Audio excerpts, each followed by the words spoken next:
سلامونه او نیکې هیلې هیلهمند یم چې جوړ او روغ به یاست. تېره ورځ کې د سنبلې 17مه وه د مسعود تروریست د مړینې ورځ وه. په دغه ورځ کې په جمهوریت کې خو لنډغرو په کابل کې وحشت و دهشت و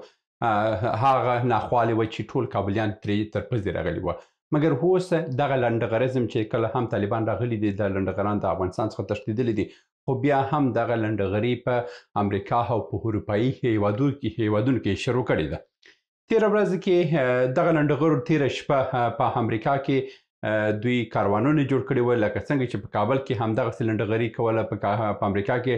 لنډغري لکه څنګه چې په کابل کې لنډغریانې کول، همدغه لنډغري غوښت چې په امریکا کې ترسره کړي چې له نیکه مرغه د امریکا د پولیسو لخوا 140 کسان نیول سوي دي چې په دغه موټرانو کې او د هغه زورواکیانې چې دلته کول هغه هلته کول 140 کسان د دغه لنډغرو څخه نیول سوي دي. نن په دغه ویډیو کې تاسو ته وایم چې د دې خلکو هدف څه دی، دا خلک ولې فقط غواړي چې دا بسته ملت وشرموي، ولې ځانونه شرموي، دا پلان د چا دی، څوک غواړي چې دا خلک داسې په دقیقه کې او د دې څخه څه ګټه اخیستلی سي د خلک. زه پر موضوع باندې خبرې کوو، تر اضافي خبرې تېرېږو. مخکې له دې چې زه پر لنډغرو باندې خبرې وکړم، تاسو باید مسعود وپېژنئ چې مسعود څوک و. ګوره، مسعود هغه کس و چې په پولتخنیک کې دی و، حکمتیار و، سیاف و او د رباني و. دغه څو کسان دوی په یو ټیم و چې هلته د اخوان المسلمین د ګروپ څخه جوړ سوی و، چې هغه اخوانیان چې مثلا اخوان المسلمین چې په مصر کې جوړ سو او یعنې په کره ثبوت ټول هم وایي چې دغه ټولنه د اسرائیل لخوا جوړه سوه او بیا وروسته په اسلامي هیوادو کې خپره سوه، چې کله هم دغه اخوان المسلمین چې په افغانستان کې د اخوان الشیاطین په نامه باندې یادېږي، چې کله هم دغه ډله په نړۍ کې جوړه سوه، د ټولو مسلمانانو هغه عزت و هبرو، هغه غرور چې پخوا و، هغه مکملا ختم سو. همدغه تروریستي ډله وه چې په هر ځای کې راغله، ګروپونه یې جوړ کړه او غربي هیوادو ته یې بهانه جوړه کړه او پر دوی باندې ترهګریانې یې جوړې کړې او د وحشت و دهشت و. مسعود د هماغه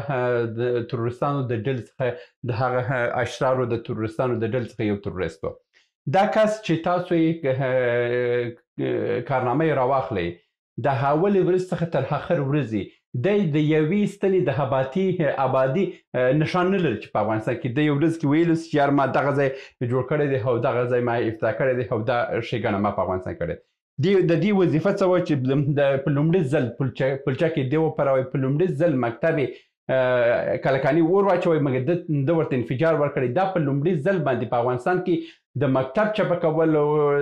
نړول، په بم الوځول او د پلچک الوځول چې ویې، دا په لومړي ځل همدغه مسعود تروریست ترسره کړه او همدا ډول د رقص مرده په نامه باندې چې کله هم انسانان یې سرونه یې وهله او پر سر باندې غوړۍ کوټه کوله، ده ته رقص مرده وایي. دا یې اول ځل مسعود ترسره کړلو او په تار باندې حلالول، دا یې په لومړي ځل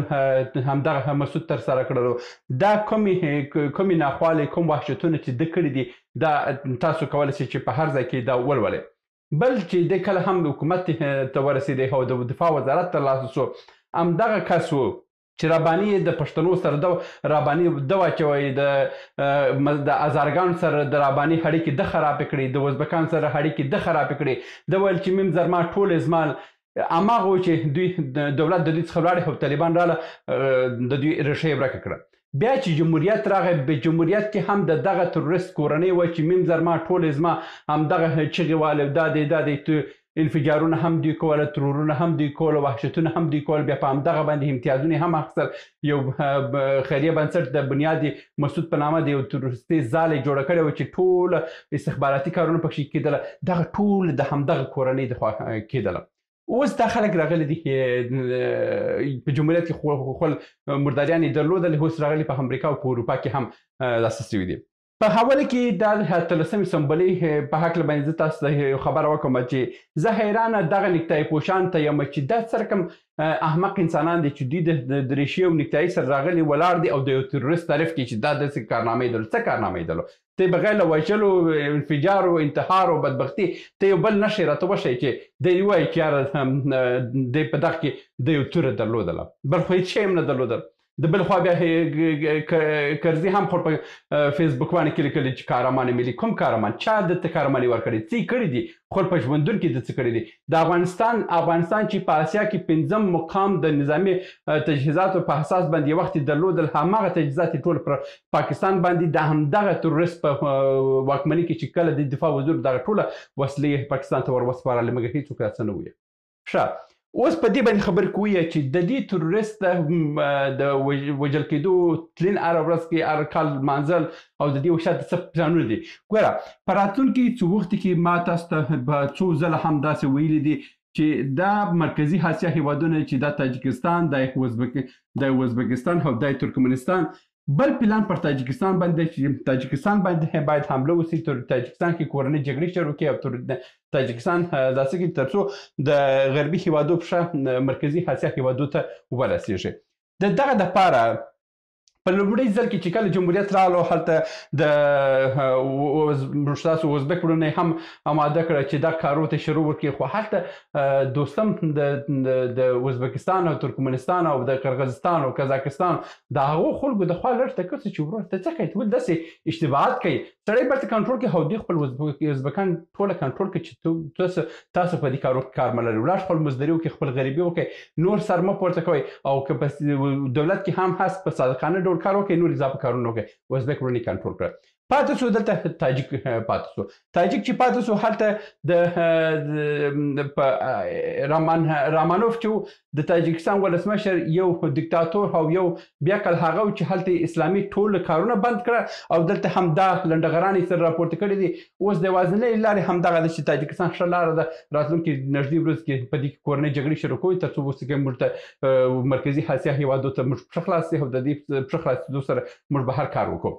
بل کار چې دلته دی ګرته نور استخباراتي ادارې هم شته لکه د ایران استخباراتي اداره په دې ډېر کار کوي د پاکستان استخباراتي اداره ډېر کار کوي دا دوه هیوادونه دا دوه شیطان همسایګان ګاونډیان چې زموږ دي دا دواړه په دغه لنډغرو باندې کار کوي تر څو په نړیواله سطح افغانان تروریستان معرفي کړي که څه دغه ټوله لنډغر د کولابیان دي د هیڅ یو افغان نه دی د افغانستان نه دی او که د ټوله تاریخ هم تاسو وګورئ د همدغه لنډغرو چې وګورئ یا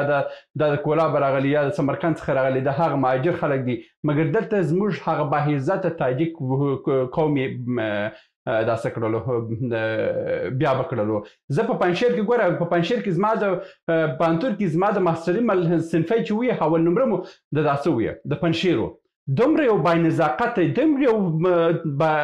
با احترامه انسان و زموږ د تاجک وروڼه وی زما سره په د تخار ډېر ملګري دي ما سره د بدخشان ډېر ملګري دي ما سره د پروان او د پنجشیر او د هر ولایت ملګري لرم مګر ډېر انسان ډېر باانضاقته او یو ورځ کې ما تاسو ته په جمهوریت کې زه یو کیسه کوم چې یو کس دکتورا درلودل یو ورځ یو کس دکتورا درلودله او دی په یو دروازې باندې ګرځېدلو چې دته وظیفه ورکړي ما د کوم ځای ولې د پنجشیر یم ما د پنجشیر ته یو دروازې ته ولاړې چې ما ته وظیفه راکړه او د هغه سی وي ما ته رسېدلو یعنې یو ډاکټر هو دکتورا هم درلودل په یو بس کې ځای اعلان شوی ما ته سی وي ورسېدل ما ته تر اوسه پورې دکتورا لري او ته پنجشیری هم یم ولې ورور زه پنجشیری یم مګر هغه د هغه دړمارانو د ګروپ نه یم که زه د هماغه دړمارانو د ګروپ وای زه اوس هم رسېدل خو زه د پنجشیر د عام خلکو یم پنجشیر عام خلک ډېر باانضاقته خلک دي دغه اوس کې هغه څو ورځې مخکې د مرکې چې څه واورېده ټولو خلکو ویل دي چې یاره پنجشیریان وخوړل مګر پنجشیریان بیچارګان د لوږې مري هلته خو د ماښام ډوډۍ نه لري همدا ډول د پروان او د کودامن او همدا ډول کراس او بدخشان او داسه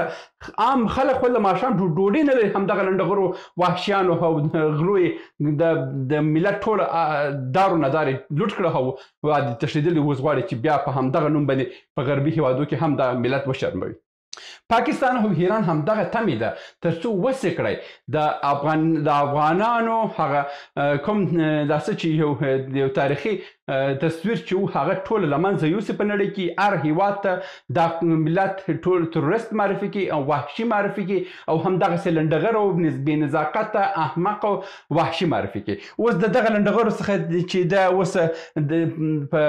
ورجینیا کې د حاکمانو نیولي دي په ورجینیا کې د دې کې یو کې هم ولاکه نه دي انسانیت نشو اوسي نه څه اوسي خو شکر دی چې د امریکا پولیسو دا نیولې دي خدای دې وکړي چې دا ټوله ډیپورټ کړي افغانستان ته چې هلته یو سم درس ورته ورکړي چې دا انسانان سي په ټوله نړۍ کې د افغان ملت وشرمول په ټوله نړۍ کې د افغان ولس او افغانان بیچارهګان په تنګ راوړي دي همدغه وحشیانو د لاسه سبا ورځ کې په امریکا کې چې افغانۍ ولید بیا نه څوک ورته ویزه ورکوي نه به د دوی سره تجارتي راکړه ورکړه کوي نه به د دوی سره کار کوي او د دې وشاته څوک همدغه د دوه شیطان ګاونډیان مو دي چې د کوي او همدغه تورستان دي دوی ته پیسې ورکوي چې دي کنه دا ډول تجمعات په امریکا کې جوړول او د مجلسونو جوړول لا په لکونه ډالر مصرف لري مګر په امریکا کې څوک ورکوي خود یو منبع به ورکوي چې دغه تورستان د پروموټي او دوی ته جرأت ورکوي چې راسي پر هر سټیج باندې ودرېږي او خپل احمقانه تصویر نړۍ ته معرفي کړي چې موږ دغه وحشي او ځنګلي او ځناور خلک موږ یو نو هیلمند یم چې دا خلک ژر تر ژره د امریکا او د ټول نړۍ د هیوادونو څخه دا باید ډیپورټ سي او دا ژر تر ژره افغانستان ته واستول سي چې تر څو هلته یو درس ورکول سي چې دا ډول لنډغري په ټول نړۍ کې د بسته ملت ابرو عزت ختم کړی دی هیلمند یم هغه ورځ راسي چې دا د دې ولمنه د ټول نړۍ څخه راټول سي دا د نن ورځې ویډیو هیلمند یم چې څوم ترلاسه کړی اوسئ تر بیا هم په الله سپارم ښې چارې سلامونه موږ ډېر موضوعات جوړ کړي دي که سیاسي موضوعات غواړئ ووینئ نو دلته کلیک کړئ او که غواړئ اقتصادي موضوعات وګورئ نو دلته کلیک کړئ او که غواړئ چې د تل لپاره راسره واوسئ نو دلته کلیک کړئ او چینل سبسکرایب کړئ مننه